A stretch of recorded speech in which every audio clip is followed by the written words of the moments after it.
Les États-Unis menacent désormais d'utiliser l'armée pour annexer le Groenland, ou bien ils se disent prêts à acheter le territoire danois.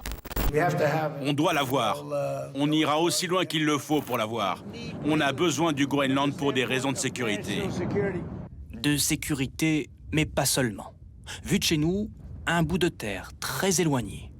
À y regarder de plus près, le Groenland a une position stratégique proche du continent américain et de l'Europe. Ses sous-sols regorgent surtout de ressources minières, de l'or, du cuivre, du fer ou du nickel, essentiels pour les batteries des téléphones portables. Et dans les fonds marins de l'Arctique, des gisements de pétrole.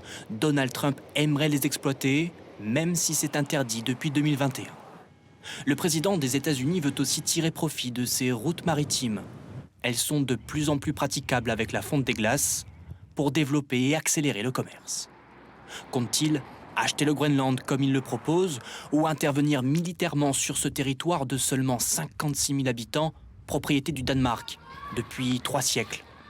Hors de question pour le gouvernement danois de céder le territoire, les dirigeants européens, dont Emmanuel Macron, rappellent quant à eux dans un communiqué que le Groenland appartient à son peuple.